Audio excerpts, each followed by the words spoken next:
மலரெல்லாம் ஆனாய் நீயே மலையான் மருகனாய் நின்றாய் நீயே பேசப் பெரிதும் இனியாய் நீயே பிரானாய் அடியன் மேல் வைத்தாய் நீயே தேச விளக்கெல்லாம் ஆனாய் நீயே திருவையாறு அகலாத செம்பொற்சோதி.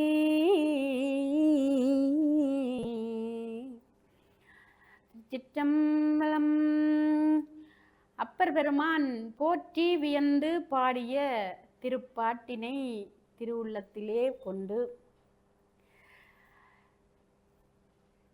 ஆன்மீகம் அறிவோம் நிகழ்வின் வாயிலாக இந்த ஓம் தொலைக்காட்சி ஊடாக உலகெங்கும் பறந்து வாழ்ந்து கொண்டிருக்கக்கூடிய சிவநேய செல்வர்கள் அடியார் பெருமக்கள் எல்லோரையும் முதற்கண் பணிந்து அந்த வகையிலே அப்பர் பெருமானுடைய இந்த பாடலிலே ஓசை ஒளியெல்லாம் ஆனாய் நீயே உலகுக்கு ஒருவனாய் நின்றாய் நீயே இந்த ஐம்பூதங்களுமாக நிற்கக்கூடிய பெருமான் இந்த ஓசை ஒளி எல்லாம் சகலதுமாக நிற்கக்கூடியவன் பெருமான் தான் என்பது நமக்கு தெரியும்.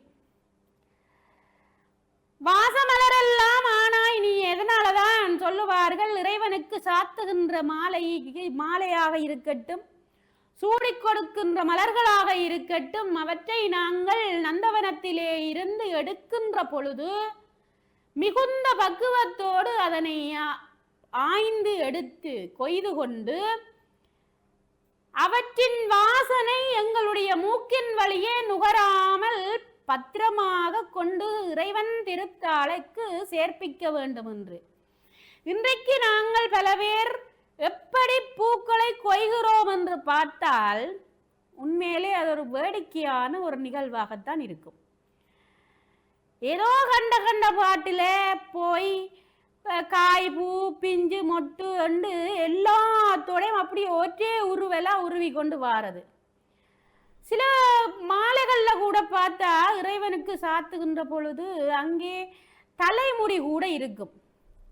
இதை ஆண்டவன் நான் இவ்வளவு கஷ்டப்பட்டு மாலை கட்டி கொடுத்தன் இறைவனுக்கு அது செய்தன் இது செய்தன் என்று நாங்க புலம்பிக் கொள்ளுவோம் தலையை போட்டு அடிச்சு கொள்ளுவோம். நாங்க செய்யறதை செய்வன திருந்த செய்ய என்று சொன்னார் ஔவையார்.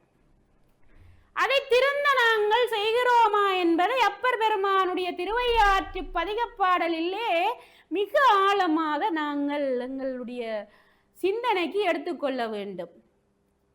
வாசமலர்களாக இருக்கக்கூடியவனும் பெருமான். அப்படிப்பட்ட பெருமானை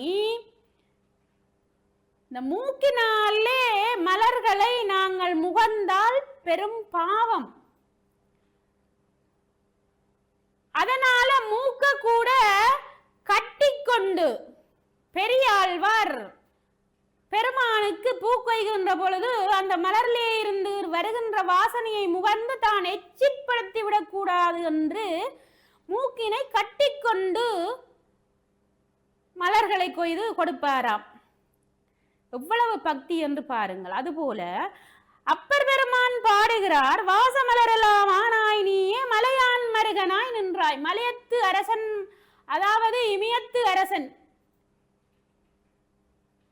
அந்த இமவானுடைய மருமகனாக நின்றாய் நீயே மலையான் மருகனாய் நின்றாய் நீயே பேச பெரிதும் இனியாய் நீயே. உன்னை பற்றி பேசுறதுக்கு நம்மால என்ன முடியும் ஐயா?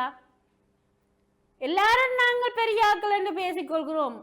ஆனால் உன்னுடைய பெருமைகளையும் அருமைகளையும் திவ்ய சரிதங்களையும் எந்த ஒரு மகரிஷியாலோ அல்லது எவ்வவர் மானுட வர்க்கம் தேவர் நரகர் கிண்ணரர் கந்தர்வர் என்று சொல்லப்படுகின்ற எந்த உயிரினங்களாலையும் உன்னை வடித்து எடுக்க முடியாது. சொற்களுக்கு கட்டுப்படாதவன். இதனாலதான் சம்பந்த பெருமான் எப்படி சொல்லுவார் என்றால் ஏதுக்களாலும் எடுத்த மொழிகளாலும் மிக்கு சோதிக்க வேண்டா சுடர் விட்டுடன் எங்கள் சோதி என்று.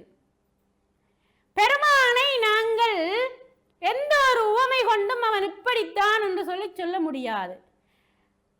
இப்படியே இவ்வண்ணத்தை நன்றறியோன்னா பெருமான் இப்படித்தான் இருப்பான்னு சொல்ல முடியாது என்று அருளாளர்கள் எல்லாம் இந்த திருமுறை பாடல்களிலே மிக அற்புதமாக பெருமானை சொல்லி இருக்கிறார்கள். நாங்கள் அறுதியிட்டு யாரும் அளக்க முடியாத பேச பெரிதும் இனியாயினியே, உன்னை பற்றி நாங்க பேசிக்கொண்டிருக்க இருக்க இருக்க இருக்க பெருகிக்கொண்டே போகும் எல்லையில்லாத பெருமைகளையும் சிறப்புகளையும் கொண்டவன் பெருமான்.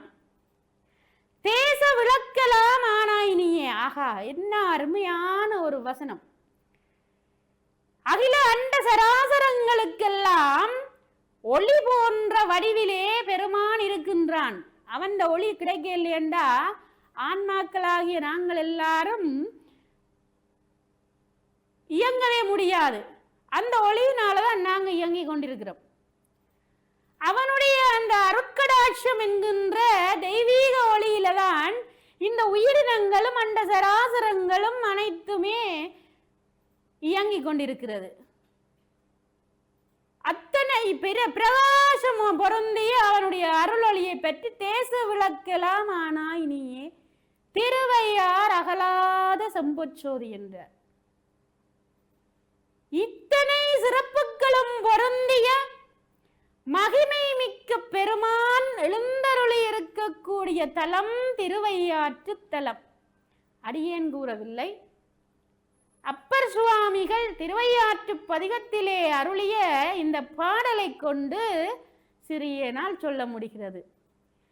இப்படிப்பட்ட இந்த திருவையாற்றினுடைய மகிமை, அங்கே நந்தியம் பெருமான் தோற்றம் பெற்ற அந்த நந்தி பெருமானுக்கு சொந்தமான அந்த பூமியை பற்றி கடந்த பதிவுகளிலே பேசியிருந்தேன்.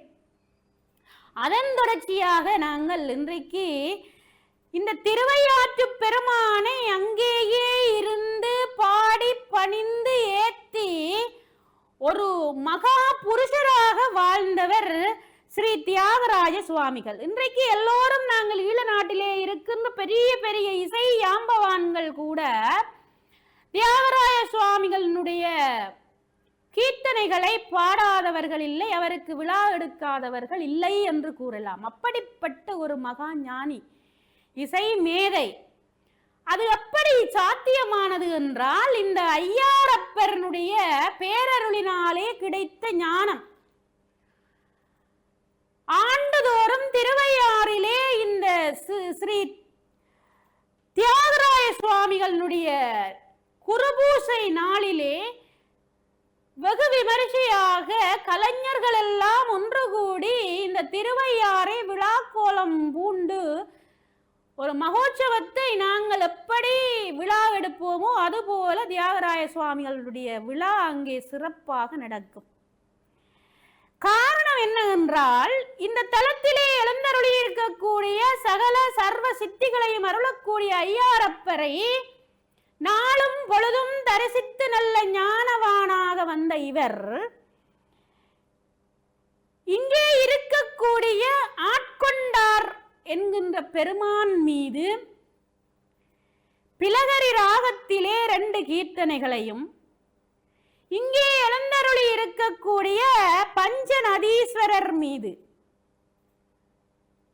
அங்கே ஒரு பகுதியாக ஒரு சன்னிதானங்களாக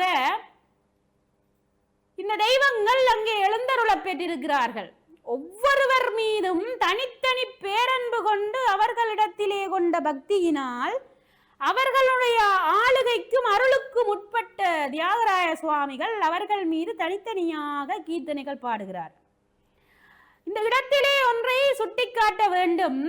இன்றைக்கு நம்மனோர் செய்கின்ற பெரும் தவறு என்னென்றால், இறைவனுடைய அருளுக்கு பாத்திரமான அருளாளர்கள் பாடிய பாடல்கள், அதாவது தியாகராய சுவாமிகள் என்றால் எப்படி என்று எல்லோருக்கும் தெரியும். அவர் பாடிய பாடல்களையே கீர்த்தனைகள் என்றுதான் குறிப்பிட்டிருக்கிறார்கள். ஆனால் இன்றைக்கு நாங்கள் சாதாரணமாக நாங்கள் என்ன குறைந்தவர்களா, நாங்கள் எவ்வளவு பெரியவர்கள், நாங்கள் அருணகிரிநாதருக்கு நிகரானவர்கள், நாங்கள் அப்பர் சுவாமிகளுக்கு நிகரானவர்கள், சுந்தரமூர்த்தி சுவாமிகளுக்கு நிகரானவர்கள் என்று தெய்வ அருளாளர்கள், அதாவது அருள் வழி நின்று ஒழுகியவர்களோடு எங்களை நிகராக ஒப்பு நோக்கி சில தவறுகளை செய்கிறோம். இறைவன் மீது பாடல்களை நாங்கள் எழுதுவதும் பாடுவதும் நல்ல விடயம். இறைவனுடைய அவன் அருளின்றி எதுவும் ஆகாது. அந்த உண்மை எமக்கு நன்கு தெரியும். அவ்வாறு அவன் அருள் கிடைக்க பெற்றாலும் நாங்கள் இந்த அடியவர் பெருமக்கள் அருளாளர்களுக்கு கொடுக்கக்கூடிய மரியாதை என்னவென்றால், பெருமை என்னவென்றால் பணிவு. பணிவு என்பது சொல்லில் மட்டுமல்ல, செயலிலும் இருக்க வேண்டும். எப்படி என்றால், உதாரணமாக நான் ஒரு பாடலை முருகனுக்கோ அல்லது அம்மனுக்கோ அல்லது சிவனுக்கோ, எனக்கு ஏதோ ஒரு இஷ்டமான ஒரு தெய்வத்துக்கு நாங்கள் அதை எழுதலாம். அதை அருணகிரிநாதருடைய நிலையிலே நின்று திருப்புகழ் என்றோ அல்லது திருமுறை அருட்பாடல்கள் என்றோ நாங்கள் குறிப்பிடுவது எவ்வளவு தூரம் பொருத்தமானது என்பதை சாதாரணமான மானுட நிலையிலே நாங்கள் சற்று சிந்திக்க வேண்டும். ஏனென்றால் நாங்கள் உலகியல் சிற்றின்ப போக வாழ்க்கையில் வாழ்ந்து கொண்டிருக்கக்கூடியவர்கள், இன்ப துன்பங்களிலே துவண்டு போகக்கூடியவர்கள். இன்ப துன்பங்களை எங்களால் ஈடுகொடுக்க முடியாமல் அதற்கு பிராயச்சித்தம் தேடி அலையக்கூடிய நிலையிலே இருக்கக்கூடியவர்கள். சிறிது எம்பெருமானுடைய கடைக்கண் பார்வை கிடைத்து சிறு முயற்சியாக ஒரு திருவருள் எங்களுக்கு கிடைக்கலாம். அப்படி கிடைக்கின்ற பொழுது அவற்றை நாம் தவறாக பயன்படுத்துவது அருளாளர்களுக்கு மட்டுமல்ல, நாங்கள் எங்களுடைய சைவ சான்றோர்கள் என்று சொல்லக்கூடிய 63 நாயன்மார்கள், தனியடியார்கள், தொகையடியார்கள் என்று அத்தனை இறைவனுடைய அருளுக்கு பாத்திரமான அத்தனை பேருக்கும் நாங்கள் விஞ்சியவர்கள் என்பதை காட்டுவது போன்றதாகும் என்பது என்னுடைய அடியேனுடைய சிறியனுடைய தனிப்பட்ட கருத்து. அது ஒரு புறம் இருக்க, இவற்றை நாங்கள் சிந்தித்து செயலாற்ற வேண்டும் என்பதே அடியேனுடைய வேண்டுகை. இவை ஒரு புறம் இருக்க, இந்த தியாகராய சுவாமிகள் ஆட்கொண்டார் மீது 2 கீர்த்தனைகளை பாடுகின்றார். பஞ்சநதீஸ்வரர் மீது கௌரி மனோகரி, அடானா, மாளவசிறி, சாரங்க ஆகிய ராகங்களிலே 4 கீர்த்தனைகளை பாடுகின்றார். அங்கே எழுந்தருளிய அறப்பெரும் செல்வியாக அருள் பாலித்துக் கொண்டிருக்கின்ற ஸ்ரீ தர்ம சம்பர்த்தனி அம்மன் மீது சாவேரி, தோடி, ரீதி கௌளை, மத்தியமாவதி, அடானா, யமுனா, கல்யாணி, ஆரவி ஆகிய ராகங்களிலே 9 கீர்த்தனைகளை பாடுகின்றார். அம்பாளின் மீது நவசக்திகள் இருக்கிறார்கள் என்று எங்களுக்கு தெரியும். சிதம்பரத்திலேயும் நவசக்திகள் 9 சக்திகளை அங்கே மேலே ஆவாகனித்து அதன் அடையாளமாக அந்த பொன்னம்பலத்திலே 9 கலசங்கள் பொருத்தப்பட்டிருக்கும். அந்த 9 சக்திகளும் முக்கியமான அம்சங்கள். அதே போல இந்த திருவையாற்றிலே 9 சக்திகளின் வடிவமாக தர்மசம்பத்தினியை எண்ணி 9 கீர்த்தனைகளை பாடுகிறார். இப்படியே இவர் பாடிய பாடல்கள் எல்லாம் கீர்த்தனைகளாக அங்கே அந்த ஆலயத்திலே அடியவர்களாலும் சான்றோர்களாலும் பாடப்பட்டு நூலுருவிலையும் இருக்கின்றன. இவை ஒரு புறம் இருக்க, சரபோஜி மன்னனுடைய ஆட்சி காலத்திலே இந்த திருவையாறு திருத்தலத்திலே வேத பாடசாலை ஆரம்பித்து வைத்தான் மன்னன். அங்கே இந்த விடயத்தை நாங்கள் கூர்ந்து கவனிக்க வேண்டிய விடயம் என்னவென்றால், எங்களுக்குள்ளே தமிழ் சமஸ்கிருதம் என்று அடிபட்டு கொண்டு சாகின்றோம்.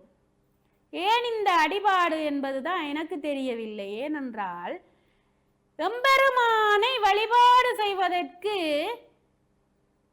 நாங்கள் இந்த மொழியில தான் வழிபாடு செய்ய வேண்டும் என்று யாரையும் நாங்கள் வற்புறுத்த வேண்டிய அவசியம் இல்லை. ஒவ்வொரு மொழிக்கும் தனித்தன்மை உண்டு. அவரவர்க்கு ஒவ்வொரு மக்கள் பிரிவினருக்கும் அவருக்கு தெரிந்த மொழியிலே எம்பெருமானை பாடி பணிந்து உண்மையான பக்தி செலுத்தினால் அங்கே இறைவன் பேசுவான். அதற்கு உதாரணம் சரபோஜி மன்னனுடைய காலத்திலே அவன் வேத பாடசாலையை இந்த திருவையாற்று திருத்தலத்திலே ஆரம்பிக்கின்ற பொழுது அந்த காலத்திலேயே, இன்றைக்குத்தான் நாங்கள் தமிழ் சமஸ்கிருதம் வந்து 21ஆம் நூற்றாண்டில் அடிபட்டு குத்துப்படுற ஆறுமுகனாவலர் காலத்துல கூட அப்படி இருக்கல. ஆறுமுகனாவலர் சமஸ்கிருதத்தில் கைதேர்ந்த ஒரு விற்பன்னர். அப்படி எத்தனையோ பெரியவர்கள், எத்தனையோ ஞானிகள், மகரிஷிகள் எல்லோரும் தமிழையும் சமஸ்கிருதத்தையும் தங்களுடைய இரு கண்களாக கொண்டு சைவத்தையும் தமிழையும் வளர்த்த வரலாறுகள் நம் மனக்கண் முன்னே கொட்டி கிடக்கின்றன. அப்படி இருக்க நமக்குள்ளே ஏன் இந்த சண்டைகள், சச்சரவுகள்?